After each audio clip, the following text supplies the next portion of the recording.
Dear students, this is Praveen Agrawal from Management Department, Rotary Institute of Management and Technology, Chandosi, welcomes you in today's lecture of Operations Research. Today, we will discuss the concept of expected opportunity loss. In previous lecture, we discussed about expected monetary value. Expected opportunity loss is the alternative approach of expected monetary value.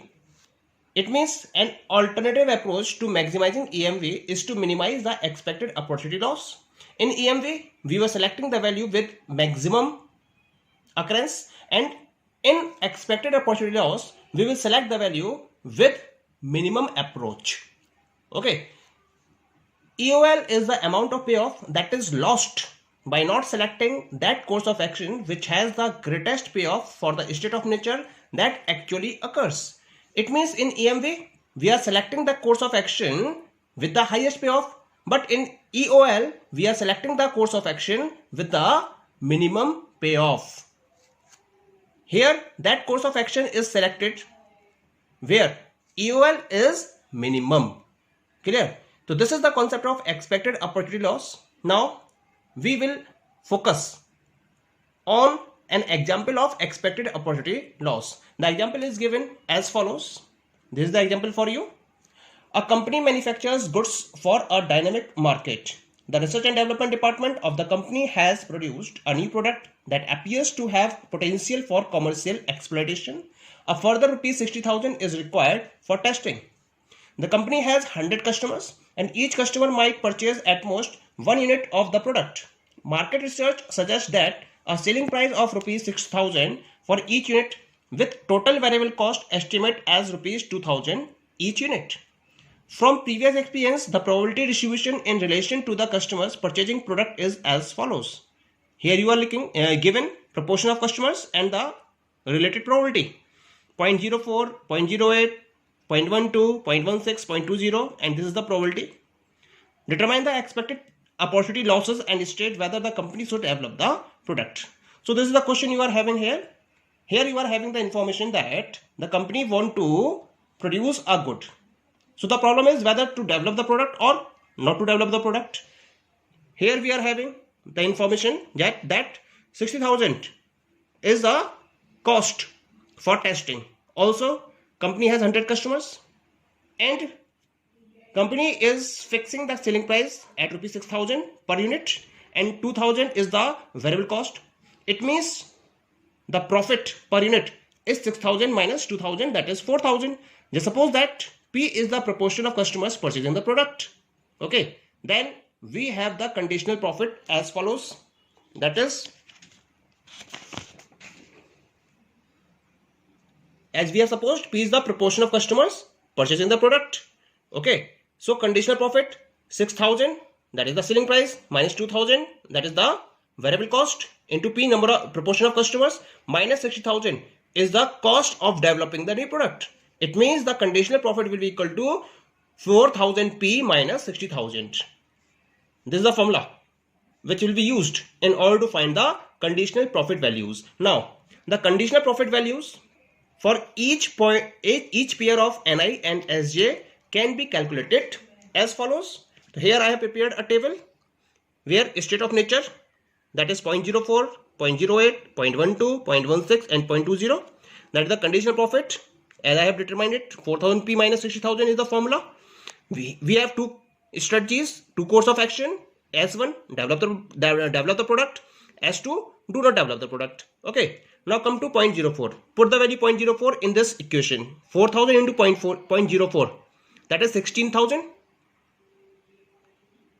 Okay, 16,000 minus 60,000. So we have the value minus 44,000.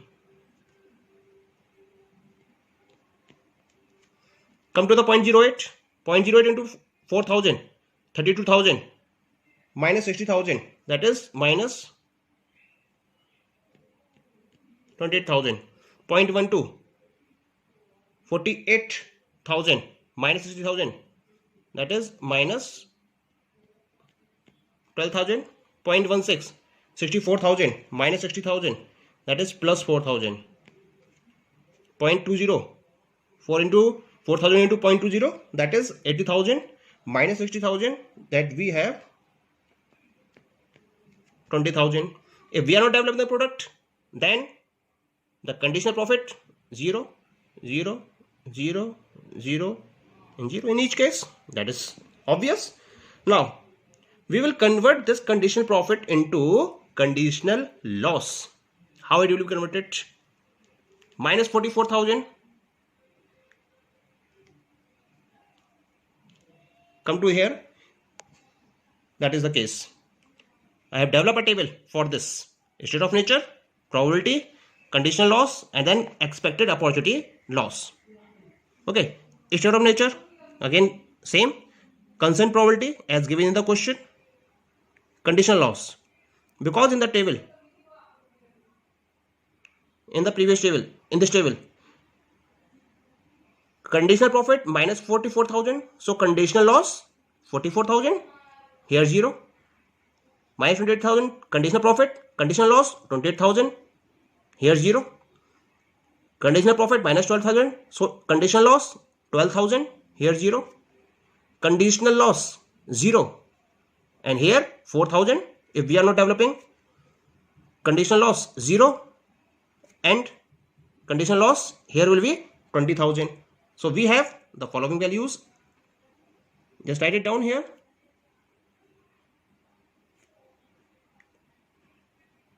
$44,000, 0. 28,000, 0. 12,000, 0. Here 0 and 4,000. Here 0 and 20,000. Clear? Now expected opportunity loss is calculated by multiplying the conditional loss by the concerned probability. Calculate 44,000 into 0.1, that is 4,400. 28,000 into 0.1, 2,800. 12,000 into 0.2, 2,400. 0 into 0.04, 0. 0 into 0.2, 0.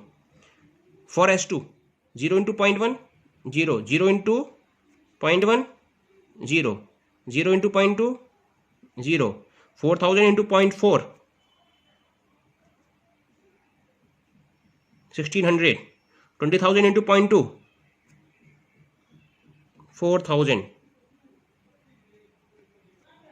Now have a total for each strategy. For strategy S1, total is 0.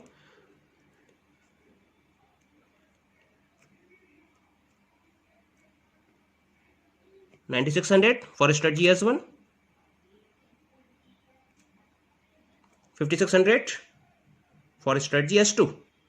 Now what we have to do? We have to select the value with minimum EOL, and this is 5,600, which is minimum.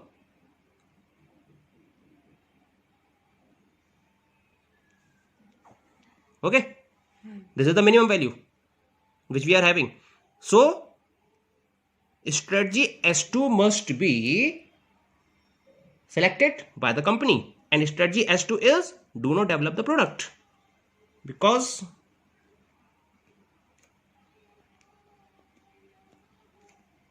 minimum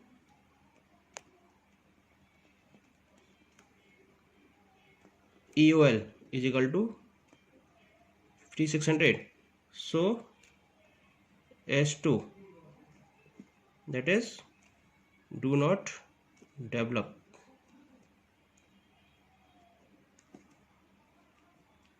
Strategy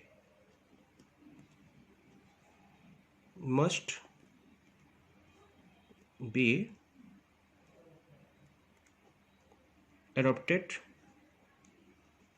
by the company. Okay, thank you.